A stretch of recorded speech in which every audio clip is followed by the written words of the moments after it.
భారతదేశం మాత్రమే ఉండొచ్చు, ఆంజనేయుని భారతదేశంలో ఉండొచ్చు, పక్క చిన్న చిన్న దేశాలలో ఉండొచ్చు. కానీ ప్రపంచంలో ఉన్నటువంటి 150 కావచ్చు 200 కావచ్చు ప్రతి దేశంలో, even central library of England అక్కడ కూడా అంబేద్కర్ ఇక్కడ ప్రపంచానికి ఆయన రోల్ మోడల్. ఇలా మన రాష్ట్రంలోనే సుమారుగా ఎస్సీ హాస్టల్ 250 గురుకులాలు, జనరల్ హాస్టల్. మరి అందులో పనిచేసే చదువుకునే విద్యార్థులు, సార్లు ఎంతమందికి ఉపాధి.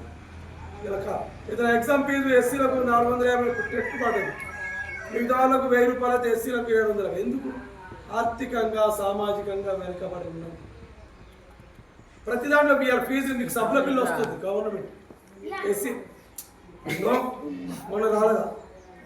ఇప్పుడు ఒక సామాజిక వర్గాన్ని ఎందుకు చేశారంటే ఆర్థికంగా సామాజిక ఉన్న వాళ్ళు ముందుకు తీసుకురావడం అంటే ముందుకు నిలబెట్టడం కాదు, ఆర్థిక ప్రగతి. విద్య మెయిన్ ఏంటంటే విద్య. చదువులో వాడు సక్సెస్ అయితే మిగతా అందరూ. ఆ రోజులలో అంబేద్కర్ సుమారుగా 24 డిగ్రీలు చదివింది, ప్రపంచంలో గొప్ప గొప్ప యూనివర్సిటీలలో చదివింది. కానీ మనం కాలేజీ గేట్ కూడా దొక్కడం.